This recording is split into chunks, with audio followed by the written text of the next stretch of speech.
김남국 의원은 정치 후원금을 독려하면서 본인의 생계가 어렵다, 신발에 구멍이 났다 등의 이른바 가난한 척을 했다라며 국민을 기망한 건 아니냐라는 정치 도의적 비판도 받고 있습니다.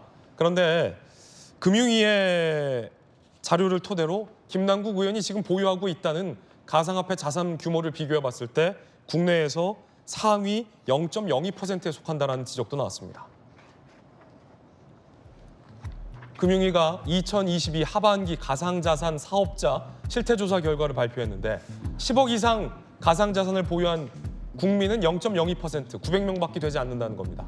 김남국 의원이 지금 현재 보유한 것으로 알려진 가상화폐가 10억 가까이, 최고점 때는 당시 가치가 100억 원대에 이르렀을 것이라는 추정도 나와 있습니다. 그렇다면 어쨌든 김남국 의원은 가상자산 기준으로 상위 0.02% 안에 속한다라는 분석인데 박수현 의원님, 네. 상위 0.02%가 라면 얘기하고 편의점 하드 얘기하고 하드는 옛날 사람, 아이스크림 얘기하고 운동화 구멍 얘기하고 이러면 안 되는 거 아닙니까?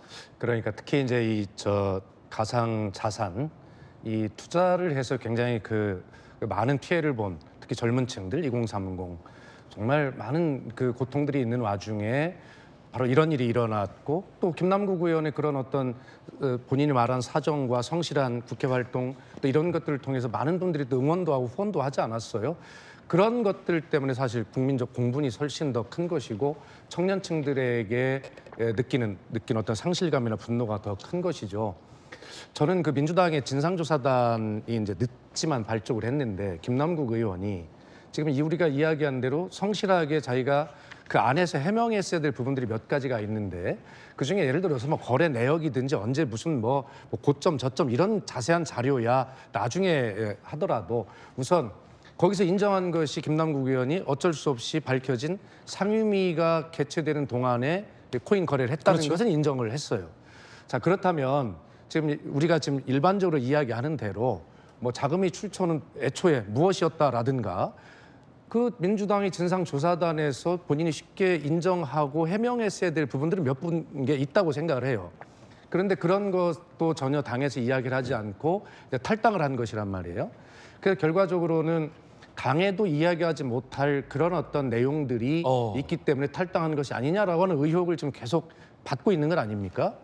그런 어떤 것들이 김남국 의원은 적어도 도덕적일 거야 라고 했던 그런 믿음의 배신, 완전히 도덕적이 아니었네? 라고 하는 뭐 이런 문제까지 겹쳐가지고 사실 국민, 특히 어떤 청년층의 분노나 상실감, 공분이 굉장히 큰 것인데요.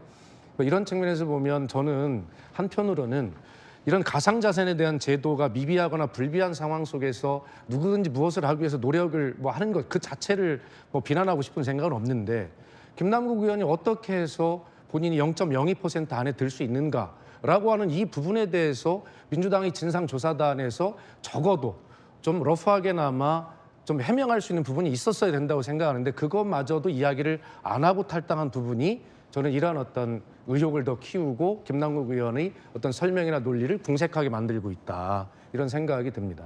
네. 박수현 전 의원의 김남국 의원을 향한 그리고 민주당 진상조사단을 향한 질타와 아쉬움 들어봤습니다.